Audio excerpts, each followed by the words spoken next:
Alright, what is going on, guys? Official walk around here of my 1993 Jeep Cherokee. It is indeed a sport. When I registered it said it's a sport, so it's a Cherokee Sport, also known as the XJ. I just purchased this recently, as you guys know. So I figured I'd kind of give this a full walk around here. It's got the standard 4.0 straight 6 4-liter, and it doesn't have the AW4 transmission. It does in fact have the AX15 5-speed. So a little bit rare. It's kind of hard to find, trying to find a manual one. It took me quite a bit of time trying to find one that was a manual, but I eventually did come across one. I got it for a pretty good price. I asked you guys to kind of guess what I paid for it, my other video on it. You guys are actually pretty much right. I indeed paid $900 for it. So I don't know, we'll see. For $900, I don't think it's that bad. A lot of times I see these Cherokees, like the 5-speed ones. They're, I've seen 200,000-mile ones going for like $2,000. I'm not even joking. And as soon as you get one that has a 5-speed, forget about it. They always want like stupid money for it just because it's a 5-speed. So I don't know. For $900, I feel like I got a pretty good deal on it. Runs pretty good. Changed the oil, and we serviced the transmission. We just put some synchro mesh in there. A lot of guys say synchro mesh is pretty good. I also heard the Redline MT90 or something is also pretty good. So I'm trying the synchro mesh. It seems to be shifting okay. Sometimes I'll get a little further, but sometimes it doesn't shift bad, but like I said, we'll explain. So I figured I'd do a full exterior walk around here.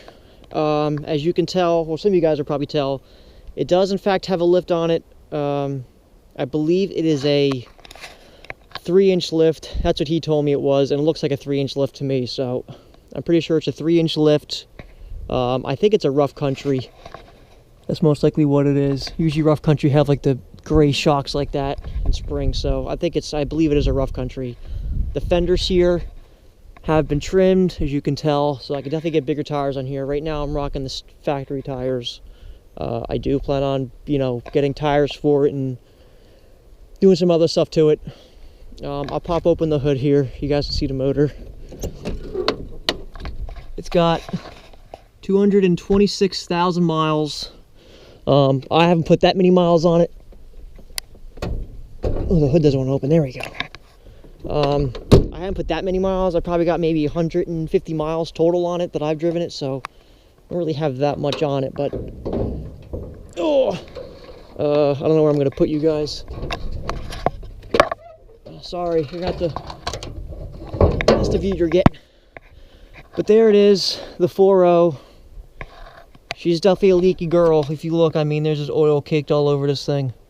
But, it's, they all leak. It's not like this one's like abnormal or something, so perfectly normal leakage. Seems to run pretty good. I'll start it up a little bit. It seems to run pretty good. It's a little bit of like a tick, so I don't know if it's a lifter tick or anything real major, but it seems to run pretty good. It holds good oil pressure. It does run good. So it doesn't run perfect. Don't get me wrong. It's not like it's 100% perfect, but considering it has 220,000 miles, it runs pretty damn good. That's pretty much it for the engine. I don't think you guys need to see anymore, but there's the 4.0. Like I said, she's a little leaky, but they all are. Let me...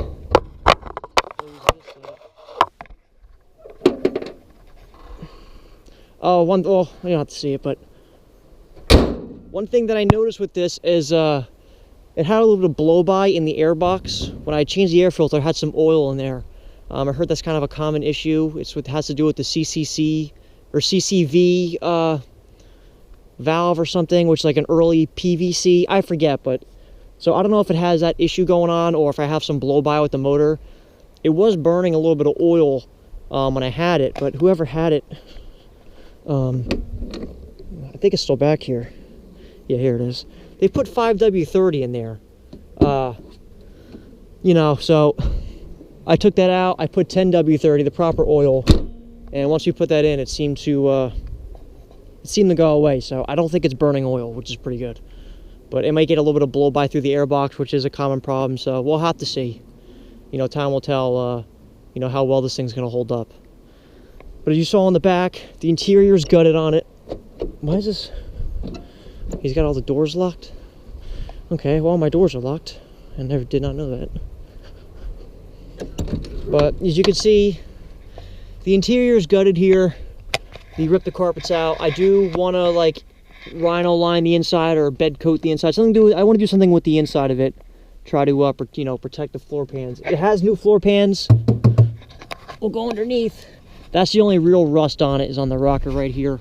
But if you look, you can see where the rust was. They put new pans in, so it does have new pans. Not the rear. It's a little flaky in the back, but there's no holes. There's no holes in the back. Here, I'll unlock it. How do you unlock this thing? See? I mean, it's got a little bit of surface rust. It's definitely not perfect, but there's no holes in it, so I'm pretty happy about that. You know, your standard Jeep here. Interior isn't too bad. The only real rust is in the back, I'll show you there. Besides the rocker. It's got manual everything. Manual windows. Manual locks. So you don't have to worry about the standard Jeep, you know, electronics going out on you. Because, you know, Jeeps are notorious for having electrical issues, so I don't have to worry about any of that stuff, which is another reason why I'm glad I got this one. That's the only real rust in the back. You got that there, and also there's some right here. We tried just putting some tape on it, you know, some of the aluminum tape here. I'll just cover it up. I'm trying to think of something I can use to support it. That way I can put stuff back here and not have to worry about it like falling through the floor. So that's the only real rust besides the rocker, which, I mean, I guess isn't that bad considering it's a 93 and has 220,000 miles on it. But I mean, this is it, guys. Like I said, more stuff coming for it. I'm gonna lift it. You know, I'm definitely, well, the lift I might, these stupid doors. The lift I'm gonna wait on. I'm gonna rock this lift for a little while. And keep it how it is. I'll probably run either 31s or 33s. My friend says he has a set of 32s that he's gonna get rid of. He wants to get 35s for his, so I'm trying to buy his 32s off of him, but I don't know when he's gonna be selling me those. So I either might get those or get something else. I'm not exactly sure yet. I'll start it up. She's loud. The exhaust is ripped off of it. Oh god. There you go, that 90s buzzer right there.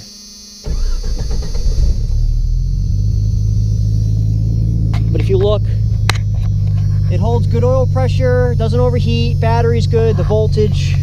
It seems to be, you know, gauge-wise, it seems to be holding up pretty well. It seems like it's doing everything normal, but you know, here's the exhaust. Like I said, it's half the muffler's hanging off of it, so she's a little loud. Now, if you listen, I don't know if you guys can hear it. You might be able to hear it. You may not, but there's a little tiny tick up front, so I'm thinking it might be like a lifter, which happens with higher mileage 4.0s. So, I'll try to set you guys down and I'll rev it up a little bit. I don't know how I'm going to do this.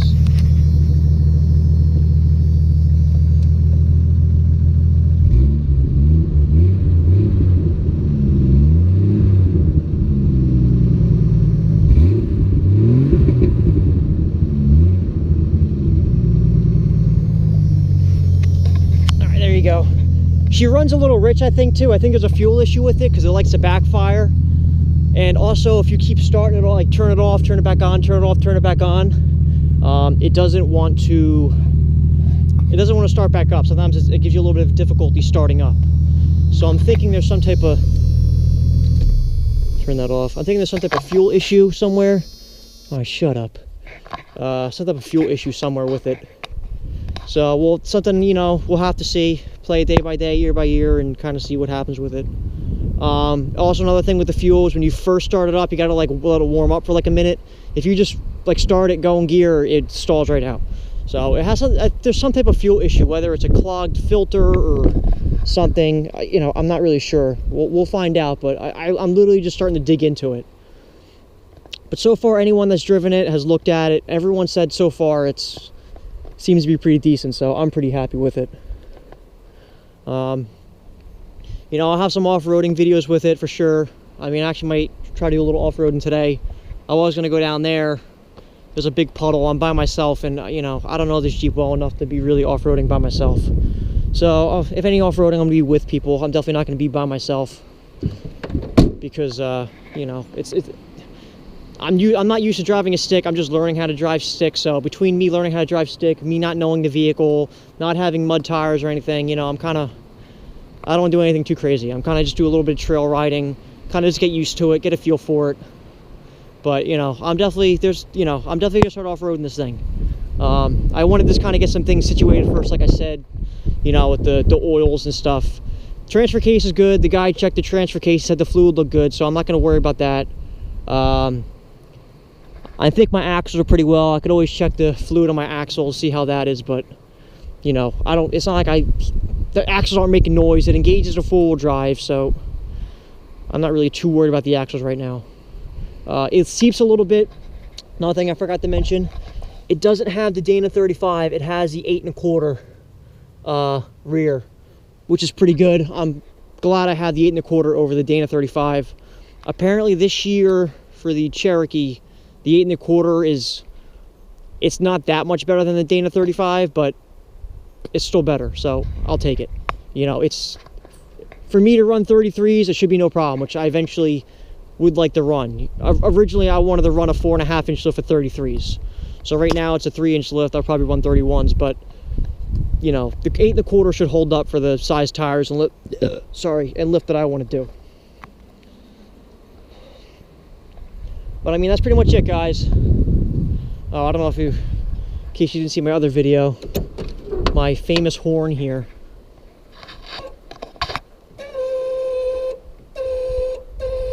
That is that is the most ridiculous horn I've ever heard in my life.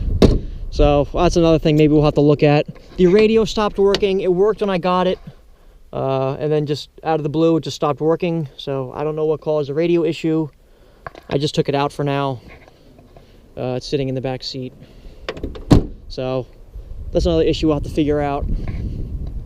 It also has the roof racks up here, which not all Cherokees have. I'm glad I had the roof rack so I can put something up there like a basket or something. You know, I definitely want to have the Cherokee look. If you guys know what I'm talking about, I definitely want to go for the look. You know, the standard, not standard, but the badass Cherokee look. Some people make these look certain ways, but the way that I envision it, I think this thing's going to look pretty damn good. If I end up doing what I'm, you know, thinking about doing to it. Like I said, it's all going to depend on how well it runs, and, you know, we'll take it day by day. But there is going to be more videos on it. Like I said, I'm still going to do Crown Vic videos. Don't be afraid that, you know, I'm not going to have any more Crown Vic videos. In fact, I'm actually getting close to 50,000 miles that I've actually owned my Crown Vic for. So I'm going to do a 50,000 mile ownership review. But that's not going to be for another, like, I think, 1,000 miles. So a little bit of time for that, probably like a month or two. But I will eventually do a video on like a 50,000 mile ownership review on the Crown Vic. So,